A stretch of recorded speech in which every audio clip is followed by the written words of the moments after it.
The Nehemiah we are examining was a very capable person. He is often evaluated as a man of vision. The word vision basically means to see well.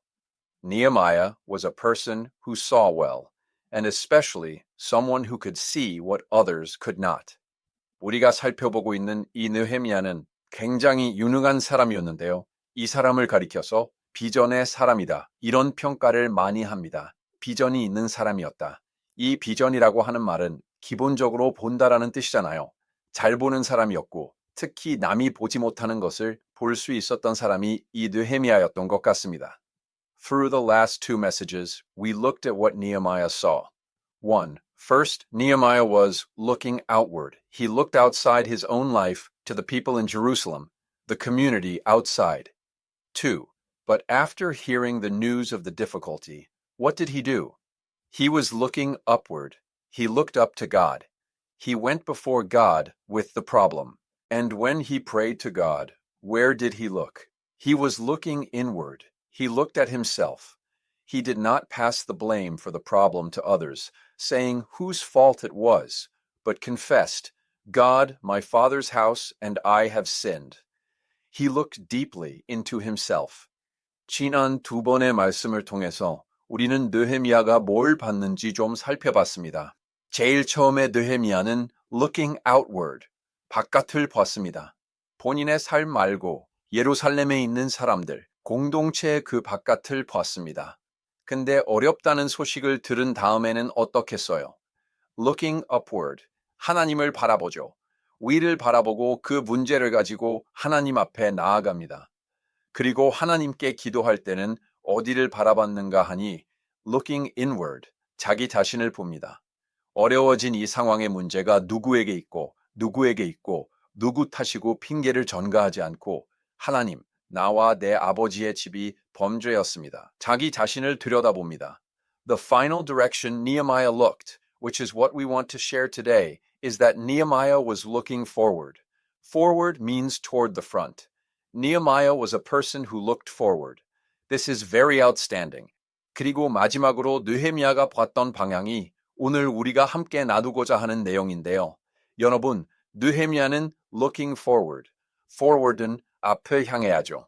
느헤미야는 앞을 향해서 본 사람이었습니다. 굉장히 탁월합니다. Nehemiah prayed to God because of various practical difficulties, took responsibility for them, repented of his sins, and reflected on past wrongdoings, didn't he? This is actually looking backward, reflecting on what happened before. 여러분, 느헤미야가 여러 가지 현실적인 어려움 때문에 하나님 앞에 기도하기도 하고 그에 대한 책임을 지고 자기가 죄를 뉘우치고 또 과거에 있었던 그런 잘못들을 반성하기도 하잖아요. 이것은 사실 뒤를 보는 거죠. 이전에 있었던 것들을 돌아보는 것입니다. But the important thing is that he did not stop there. Nehemiah rose up and was looking forward. I think this point is a good representation of Nehemiah's true repentance. 그런데 중요한 것은 거기에 멈추지 않고 느헤미야는 일어서서 looking forward, 앞을 향해서 바라보았다는 것입니다. 이 점이 느헤미야가 보여주는 참된 회개, 진정한 회개의 좋은 모습이라고 생각합니다. People generally think of repentance as reflecting on and regretting a mistake, often associating it with looking backward. Repentance is not just looking backward. It is not just looking at the wrong past. Repentance is turning around. 일반적으로 회개라고 하면 잘못을 반성하고 뉘우치는 것으로 생각하는데 자꾸 뒤를 보는 것으로 많이 연산합니다. 회개하면 뒤를 보는, 회개는 뒤만 보는 것이 아닙니다. 잘못했던 과거만 보는 것이 아닙니다. The various Hebrew words for repentance in the Bible, like shuv, and the Greek word metanoia, all have the core meaning of turning around. Our Korean word 회개, 회개 is the same. The first syllable, 회, is the character for regret, as in 후회, regret. It's a sad feeling of regret and reflection. But it doesn't end with ho. What word comes next? 개 comes next. 개 means to renew, to change something new, to try. 회개는 돌아서는 겁니다.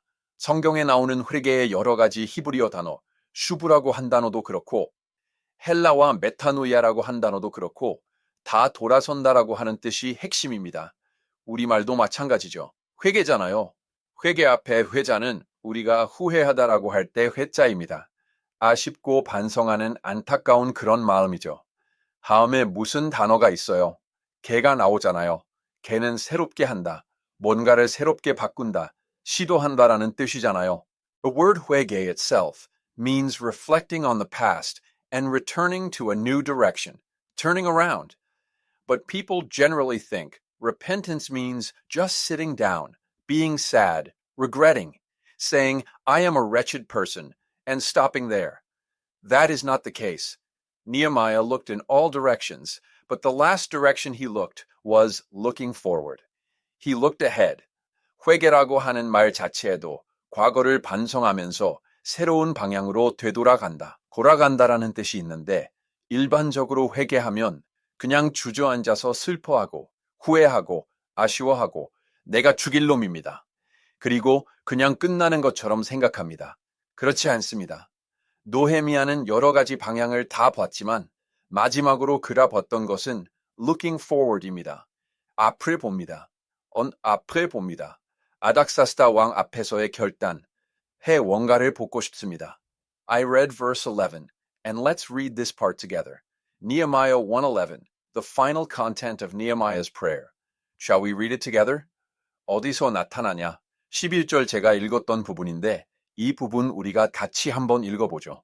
1장 11절, 노헤미야가 했던 기도의 마지막 내용인데요. 같이 읽어볼까요? After a very long prayer, confessing and repenting of past mistakes, the words that came out of Nehemiah's mouth were, O Lord, I pray, let your ear be attentive to the prayer of your servant and to the prayer of your servants who delight to fear your name, and give success to your servant today. The direction changes to today. 과거의 잘못을 고백하고 뉘우치는 기도를 아주 길게 드린 후에 노헤미야의 입에서 나왔던 말은 하나님, 오늘로 방향이 바뀝니다. 오늘 제 길을 형통하게 해주십시오. 뒤만 바라보는 것이 아니라 오늘로 관점이 바뀌죠.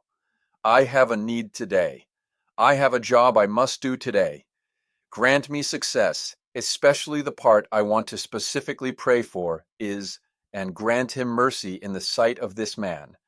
The screen says in the sight of these people, but I think it's a typo. It should be this one man. Who is this person? A one man in whose sight Nehemiah wanted to find favor was the king he served. 오늘 제가 필요한 게 있습니다. 오늘 제가 해야 될 일이 있습니다. 제가 형통하게 하시되 특별히 구체적으로 기도하는 내용이 앞에 스크린에는 이 사람들 앞에서 라고 되어 있는데요. 오타가 난 것 같습니다. 이 사람 한 사람입니다. 이 사람 앞에서 은혜를 입게 하옵소서. 근데 이 사람이 누구냐? Nehemiah asked, Please grant me favor in the sight of King Artaxerxes. Why did he offer this prayer? Because it was a very risky thing for Nehemiah to request something and speak of his plans before this king. 노헤미야가 은혜를 입기 원했던 그 사람, 그 한 사람이 누구였는가 하면 그가 섬기던 왕이었습니다. 아닥사스다라고 하는 그 왕에게 내가 은혜를 입게 해주십시오. 내가 지금 형통해지는 길입니다. Although it's not written in the Bible, King Artaxerxes was a very cruel king. To become king, he first killed his own father, who was the king before him. Then he killed his older brother, who was first in line for the throne. And King Artaxerxes was the one who ascended the throne after removing many officials. How cruel and terrifying must this king have been? 왜 이 기도를 드렸는가? 노헤미야가 이 왕 앞에서 뭔가를 요구하고 본인의 계획을 이야기하는 것이 무척이나 위험천만한 일이었기 때문에 그렇습니다. 성경에 나와 있지 않지만 여러분, 이 아닥사스다 왕, 이 사람은요, 굉장히 잔인한 왕이었습니다. 왕이 되기 위해서 먼저 왕이었던 자기 아버지를 죽입니다. 그 다음에는 자기보다 형이 있었는데 왕이 될 1순위죠. 근데 그 형도 죽입니다. 그리고 수많은 신하들을 다 제거하면서 왕위에 올랐던 사람이 아닥사스다 왕입니다. 얼마나 잔인하고 무서운 그런 왕이었겠습니까? Moreover, Jerusalem was currently in a difficult situation. The wall was broken and remained unrepaired. Whose fault was it? Actually, it was King Artaxerxes' fault. While people were working on the project to build the wall, this king issued a decree one day. The content is in Ezra 4:23. Ezra was a contemporary of Nehemiah. 더군다나 지금 예루살렘에 여러 가지 어려운 일들이 있는 상황이잖아요. 성벽이 무너지고 그 성벽이 회복되지 못하고 있는 상황입니다. 누구 때문인가? 사실 아닥사스다 왕 때문이었습니다. 사람들이 그 성벽을 짓고 있는 그런 프로젝트를 하고 있는데 In Ezra 4:23, King Artaxerxes issues this decree. In the latter part it says, They went quickly to Jerusalem to the Jews, and by force and power made them cease. This king had stopped all attempts to rebuild the Jerusalem wall, saying, It is an act of rebellion against me, forbidden. This was the king Artaxerxes that Nehemiah served. 이 왕이 어느 날 명령 디크리를 내려서 그 내용이 에스라 4장 23절에 나오는데요. 느세미야와 같은 시대에 있었던 사람이죠. 에스라 4장 23절에 아닥사스다 왕이 이런 조서를 내립니다. 뒷부분에 보시면 예루살렘으로 급히 가서 유다 사람들을 보고 권력으로 억제하여 그 공사를 그치게 했다. 이 왕이 스탑시켜 예루살렘 성벽을 다시 리빌드하려고 하는 그 모든 시도를 스탑시켜대. 나에 대한 반역이야. 금지했던 왕이 아닥사스다 왕, 느세미야가 섬겼던 그 왕입니다. Think about it. Nehemiah had to speak up and say, I want to do something to restore Jerusalem. The king listening to him was a very cruel king who had murdered even his father and brother for his own power without hesitation. And this king was the one who actually obstructed and forbidden the Jerusalem wall reconstruction project. 생각해 보세요. 느세미야가 내가 예루살렘을 회복하기 위해 뭔가를 좀 하고 싶습니다. 그 이야기를 해야 됩니다. 근데 그 말을 듣는 이 왕은 자기의 권력을 위해서 어떤 사람이건 누구건 간에 심지어 아버지 형이라고 하더라도 눈 깜짝하지 않고 그냥 제거해버렸던 아주 잔인한 왕이고 그리고 이 왕은 실제로 이 예루살렘 성벽 재건 프로젝트를 방해하고 금지했던 왕입니다. Asking the king to overturn his previous decision, to withdraw the decree, and to send him to rebuild the broken wall was a tremendous burden for Nehemiah. It was a matter of staking his life. That is why he prayed. 왕 앞에 가서 왕이 이전에 내렸던 결정을 뒤집어 주십시오. 철회해 주십시오. 나를 보내서 내가 무너진 곳을 다시 세울 수 있도록 해 주십시오. 여러분, 이런 부탁을 한다는 것은 느세미야에게 굉장히 부담이 되는 사실입니다. 자기 생명을 걸고 요청해야 되는 그러한 일이겠죠.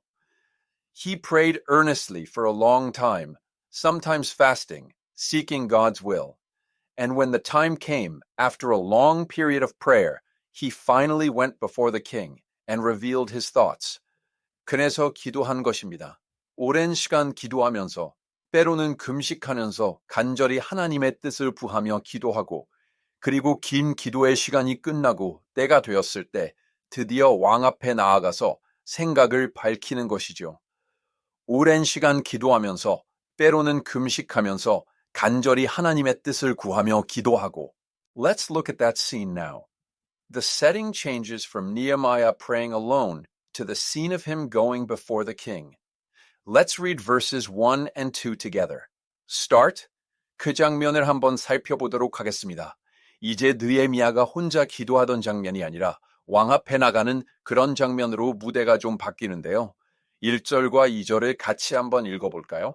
1절과 2절 시작. In the month of Nisan, in the 20th year of King Artaxerxes, when wine was before him, I took up the wine and gave it to the king. Now I had not been sad in his presence before. So the king said to me, Why is your face sad, since you are not sick? This is nothing else but sorrow of heart. Then I was very much afraid.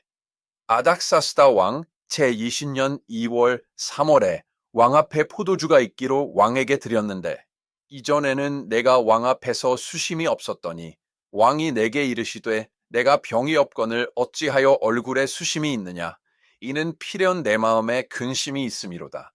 하다라 그때 내가 크게 두려워하여. This is the situation just before the conversation began, when Nehemiah finally had to reveal his prepared plan and inner thoughts to the king. Although this detail can be easily overlooked, it was a very meaningful passage for me. 그 대화가 시작되기 전에 상황입니다. 준비했던 계획 속마음을 드디어 왕에게 드러내야 되는 그런 상황인데, 여기 보면 그냥 사소하게 넘어갈 수 있지만 저는 좀 굉장히 의미 있는 본문으로 다가왔습니다. There is a hint that instantly shows how Nehemiah lived his life normally. We can see what attitude and demeanor Nehemiah had when he lived as the king's cupbearer normally, prior to this situation in the passage. 느헤미야가 평소에 어떻게 살았는가를 단번에 보여주는 힌트가 있습니다. 느헤미야가 평소에 지금 오늘 본문 이 상황 말고요. 그 이전에 어떤 마음으로 그리고 어떤 자세로 이왕의 술관원으로 살았는가 하는 것을 볼 수 있는 부분이 있는데요. Nehemiah gives wine to the king, as he usually does, since he was the cupbearer. But the king noticed something strange. The king observed that Nehemiah's face showed sorrow, 수심, a worried heart, a concerned heart. 상황이죠. 느헤미야가 평소 하는 것처럼 왕에게 포도주를 드립니다. 술관원이었으니까 포도주를 드립니다. 그런데 이 왕이 뭔가 이상하다, 낌새를 참습니다. 느헤미야의 얼굴에 수심, 근심하는 마음, 걱정하는 마음이 있다는 것을 이 왕이 간파합니다. The king says in verse 2, Why is your face sad, since you are not sick? How did the king know whether Nehemiah was normally sick or not? How did the king know? You are usually not sick, you are healthy. We can infer that Nehemiah's face was always a healthy face. 이렇게 말하죠. D절 보시면 병이 없거늘 어찌하여 얼굴에 수심이 있느냐. 이 왕은 느헤미야가 평소에 병이 있는지 없는지를 어떻게 알았을까요? 이 왕이 느헤미야에게 너 평소에 병이 없잖아. 너는 건강하잖아. 어떻게 알았을까요? 느헤미야의 얼굴이 항상 건강한 얼굴이었다라는 것을 우리가 생각해 볼 수 있습니다. Nehemiah's face was not gloomy or sickly when he was before the king. He always served and carried out the king's orders with a face that was free of sickness, clean and bright. 느헤미야의 얼굴이 우중충한 얼굴, 병색이 가득한 그런 얼굴이 아니라요. 왕 앞에 있을 때 항상 병이 없고 깨끗하고 밝은 얼굴로 항상 왕의 그 명령을 받들고 일을 했다라고 하는 거죠. If Nehemiah's face was always filled with sorrow, full of worldly worries, always carrying the weight of everything, the king would have looked at him and thought, yesterday, today, he's always the same. But the king noticed it immediately. You look different than usual. Your face is full of sorrow. What is wrong? You are not usually like this. You are not sick. You are healthy. You are always cheerful. You can sense the situation, right? 여러분, 느헤미야의 얼굴이 항상 평소에도 수심이 가득한 세상 근심, 모든 것을 다지고 가는 그런 얼굴이었다고 한다면 왕이 그 얼굴 보고 나서도 또 어제도 그렇고 오늘도 그렇고 항상 똑같구나 그렇게 생각하지 않았겠어요? 그런데 보자마자 알았어요. 너 평소랑 다르네. 내 얼굴에 수심이 가득하네. 무슨 일이니? 너 원래 안 그러잖아. 너는 병이 없잖아. 너는 건강하잖아. 너는 항상 밝게 지내잖아. 이 상황이 여러분 좀 짐작이 가시죠? The king immediately discerned from his appearance that his face was full of sorrow. 어두운 얼굴을 보니까 수심이 가득하구나라는 것을 대본에서 알아차렸다라는 것입니다. 어리모, 수심이 없는 얼굴, a face free of sorrow. Friends, if you look at the faces of the people around you, are they currently full of sorrow? Do they look sick? Or do they look healthy? Are there dark circles under their eyes, looking utterly sickly? Is their expression always tired? 여러분, 혹시 옆에 주변에 계신 분 얼굴 보시면 지금 수심이 가득하십니까? 병이 있어 보이십니까? 병이 없어 보이십니까? 다크서클이 내려오고 병색이 완연하고 혹시 그렇습니까? 늘 피곤한 그런 표정인가요? Nehemiah was not like that. We can infer the information that Nehemiah always performed his work before the king with a face free of sorrow. 여러분, 느헤미야가 그렇지 않았다는 거예요. 느헤미야가 항상 왕 앞에서 수심이 없는 얼굴로 그 일을 했다라는 정보를 우리가 엿볼 수 있죠. Was it because Nehemiah's life was always free of worry? I don't think so. Nehemiah's personal life was very difficult. As a Jewish immigrant and a descendant of exiled ancestors in the foreign, mainstream Persian society, his life must have been exhausting, filled with the need to be cautious and endure much discrimination. 느헤미야의 삶이 항상 근심이 없었기 때문에 그랬을까? 전 그렇지 않다고 생각합니다. 느헤미야 개인적인 삶은 굉장히 힘든 삶입니다. 페르시아 이방인들이 있는 주류가 돼 있는 그 사회에서 유대인 이민자로 그리고 포로로 잡혀간 그 조상들의 후손으로 살아가는 삶이 얼마나 고달프고 눈치 많이 보고 차별을 많이 받았겠습니까? Furthermore, how many Persian citizens and natives in the palace were jealous of Nehemiah, envied him, and tried to bring him down in that fierce, battlefield-like environment. 거기다 그 왕궁 안에서 느헤미야를 질투하고 시기하고 끌어내리려고 하는 페르시아 시리즌들, 페르시아의 네이티브들이 또 얼마나 많았겠습니까? 그 살벌한 전쟁터와 같은 현장. On top of that, as we know well, Nehemiah's heart was full of worry now, thinking of Jerusalem. Because of the news he heard from there, Nehemiah was a person who sorrowed and fasted before God because of that news. Nehemiah's heart could not be at peace. 여러분, 거기다가 우리가 잘 아는 것처럼 지금 느헤미야의 마음은 근심이 가득합니다. 예루살렘을 생각하면 거기에서 들리는 소식 때문에 그 소식 때문에 하나님 앞에 슬퍼하고 금식하면서 기도하는 사람이 느헤미야였습니다. 마음이 평안할래야 평안할 수 없는 사람인 느헤미야죠. Yet when this person served before the king, who was surrounded by foreigners, he always served with a face free of sorrow, with a bright face. 이 사람이 이방인들로 가득 차 있는 그 왕 앞에 섬길 때에는 언제나 얼굴에 수심이 없는 얼굴로 섬겼다. He struggled before God at times, and at times he agonized, lamented, and prayed before God because of various problems.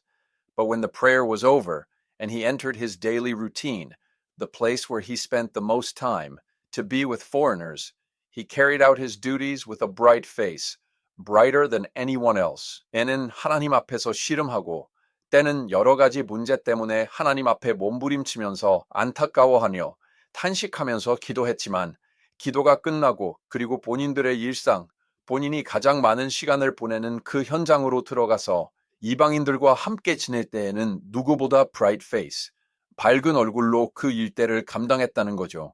웃고 살비자. Let's live with a smile. Pastor Kim Tae-gon, who preached at our church for 2 months, praised our church a lot when I returned. He shared his evaluation, and the first, number one point was this. The expressions of the saints are very bright. That's what he said. 2달간 저희 교회에 설교해 주셨던 우리 김태곤 목사님께서 제가 돌아오니까 저희 교회에 대한 칭찬을 참 많이 해주셨어요. 평가를 해주셨는데 그 중에 첫 번째, 넘버 원이었습니다. 아틀란타 세계의 성도님들의 표정이 참 밝다. 그 말씀하시더라고요. You think your expressions are bright? Since we see each other all the time, we might not know well. But our visiting pastor, who saw you for 2 months, received that impression strongly. Of course, when you worship, you are always serious and focused on the word. But I also know that your faces always brighten up after the service, and they get even brighter when you go to the fellowship hall. 여러분의 표정이 밝다고 생각하십니까? 우리끼리는 늘상 봐서 잘 모르겠는데 새로 오셔서 2달 동안 보신 우리 목사님은 그런 느낌을 많이 받으셨대요. 물론 여러분, 예배 드릴 때는 우리 말씀에 집중하고 항상 진지하고 심각하게 계셨지만 예배가 끝나면 항상 여러분 얼굴이 밝아지고 친교실 가시면 더 얼굴이 밝아지시는 것을 저도 알고 있습니다.